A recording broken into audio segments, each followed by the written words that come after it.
할렐루야. 153 저녁기도에 오신 여러분들을 주님의 이름으로 환영하고 축복합니다. 오늘도 귀하고 복된 이 저녁 시간, 하나님께서 우리 가운데 신실하게 일하심을 경험하는 귀한 복된 시간이 되기를 간절히 소망하겠습니다. 먼저 하나님의 말씀 보도록 합니다. 갈라디아서 4장 12절에서 20절 말씀까지 보겠습니다. 갈라디아서 4장 12절에서 20절 말씀입니다. 우리 같이 한 목소리로 다 함께 봉독하도록 하겠습니다. 시작. 형제들아, 내가 너희와 같이 되었은즉 너희도 나와 같이 되기를 구하노라. 너희가 내게 해롭게 하지 아니하였느니라.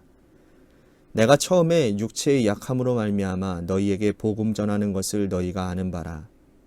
너희를 시험하는 것이 내 육체에 있으되 이것을 너희가 업신 여겨도 아니하며 버리지도 아니하고 오직 나를 하나님의 천사와 같이 또는 그리스도 예수와 같이 영접하였도다. 너희의 복이 지금 어디에 있느냐? 내가 너희에게 증언하노니 너희가 할 수만 있었더라면 너희의 눈이라도 빼어 나에게 주었으리라. 그런즉 내가 너희에게 참된 말을 함으로 원수가 되었느냐?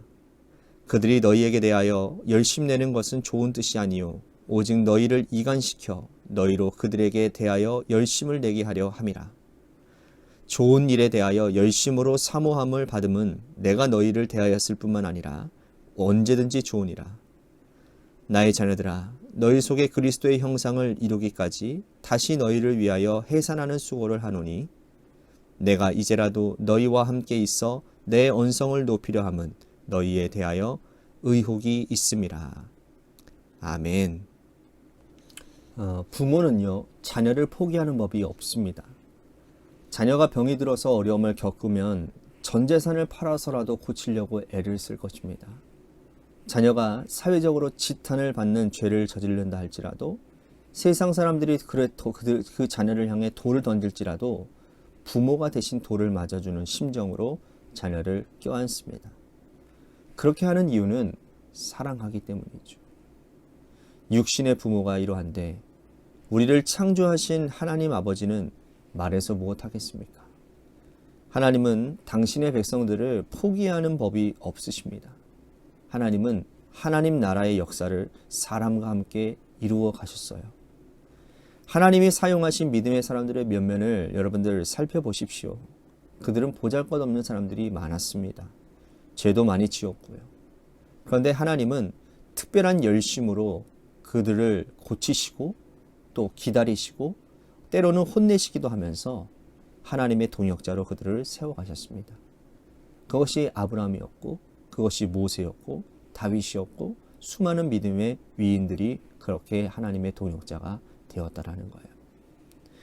하나님의 아들 예수 그리스도도 아버지 하나님과 같은 방법으로 사람들을 길러내셨습니다. 베드로를 생각해 볼까요?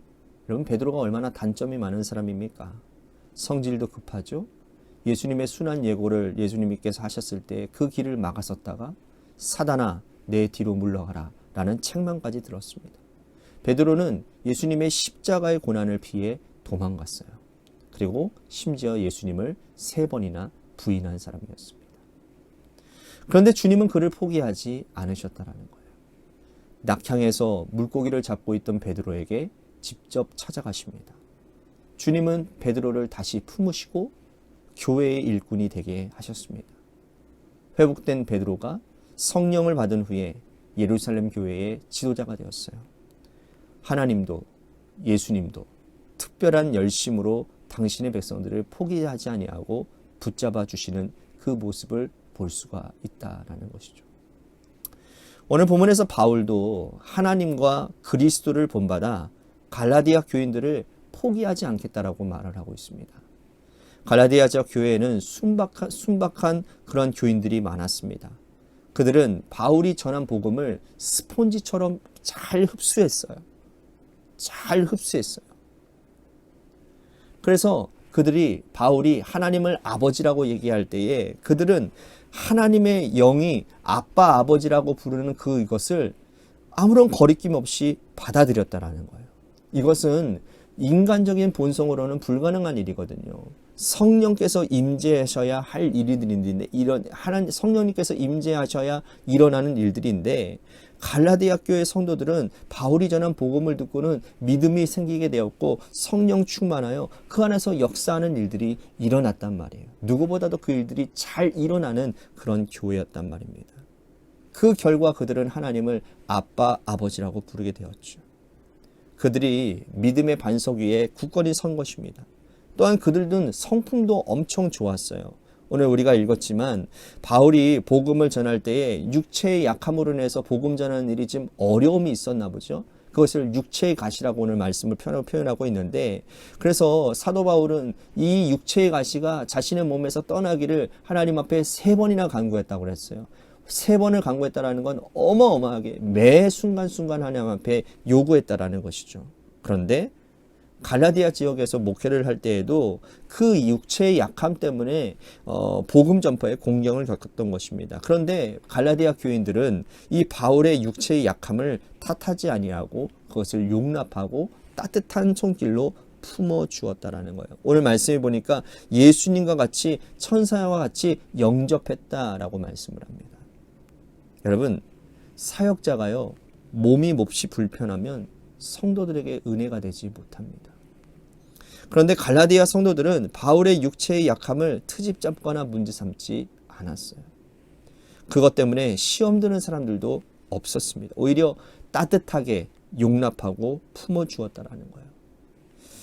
여러분, 바울은 그들의 따뜻한 성품을 이렇게 표현하고 있습니다. 내가 너희들에게 내 눈을 빼어주고 싶다. 빼어줄 만큼 갈라디아 교회 성도들은 바울에게 헌신을 했다라는 거예요. 바울은 이 고마운 마음을 마음에 새기고 있었습니다.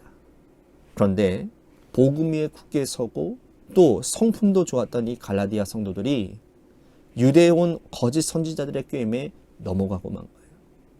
유대에 온 거짓 선지자들이 할례를 받아야 구원받을 수 있다라는 말을 듣고는 그들도 할례 받는 대열에 참여하기 시작을 했다라는 거예요.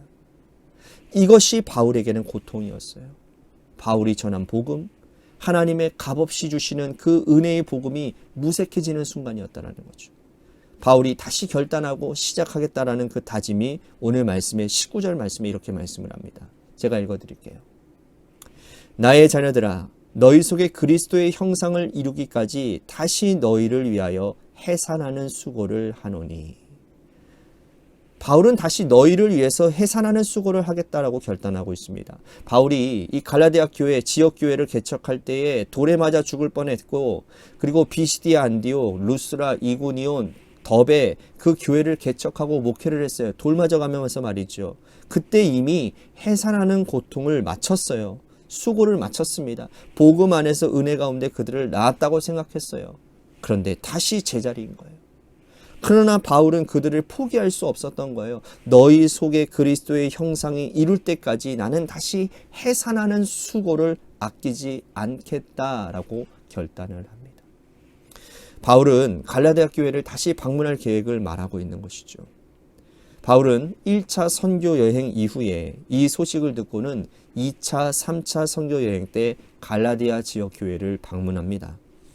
언성을 높이는 논쟁을 해서라도 그들 속에 그리스도의 형상이 다시 이룰 때까지 해산하는 수고를 아끼지 않겠다고 결단을 하고 그대로 시행했어요. 여러분, 바울이 왜 그렇게 했을까요? 하나님께서 열심을 내어 사람을 키워내셨기 때문입니다. 예수 그리스도 특별한 열심으로 우리를 길러가고 있기 때문이라는 거예요. 오늘 우리가 이 말씀을 통해서 결단해야 될 것이 있습니다. 우리도 역시 사람을 포기해서는 안 된다라는 사실이에요. 내 자식이라면 여러분 쉽게 포기하겠습니까? 내 몸으로 낳은 내 자식이라면 쉽게 포기할 수 있겠어요? 몇 번 전도해 보다가 안 되는 것, 포기하는 것은 하나님의 마음이 아닙니다. 만약 하나님께서 나를 일찍 포기하셨더라면 우리는 지금 이 자리에 없었을 것이에요. 하나님의 열심이 나를 여기까지 인도했음을 믿고 우리도 그 은혜에 빚지고 사는 인생이라면 우리도 바울처럼 결단해야 되는 것이죠. 오늘 이 말씀을 들으면서 머릿속에 떠오르는 사람들이 있을 것입니다. 그분들의 이름을 부르며 기도하시기를 바라겠습니다. 그들에게 하나님의 형상이 이룰 때까지 그들에게 그리스도의 형상이 새로워질 때까지 열심을 다해서 해산하는 수고를 아끼지 않겠다라는 이 결단이 오늘 이 기도의 가운데 세워지게 되기를 간절히 소망하겠습니다. 우리 같이 교회를 위해서도 간절히 기도했으면 좋겠습니다. 하나님께서 세워주신 주님의 몸된 교회가 하나님의 뜻 가운데 바로 서는, 하나님을 기쁘시게 이웃을 행복하게 하는 그러한 공동체가 되게 하여 주시옵소서. 또 한 가지, 우리 육신의 질병으로 고통당하시는 분들을 위해서 우리 같이 기도했으면 좋겠습니다. 이 박순시 장로님의 회복을 위해서 기도해 주시고, 또한 박우자 권사님의 회복을 위해서도 여러분들 기도해 주시기를 바라고, 많은 분들을 위해서 기도해 주시기를 바랍니다. 김은정 집사님 아버님을 위해서 회복을 위해서 기도해 주시고요. 또한 우리 김순환 권사님 아드님을 위해서도 간절히 기도했으면 좋겠습니다. 또 한 가지, 여러분들의 삶의 자리와 여러분들의 자녀들을 위해서 기도하시다가 이 시간 돌아가시기를 바라겠습니다. 노래 끝날 때까지 우리 같이 합심하여 기도하도록 하겠습니다. 기도하시겠습니다.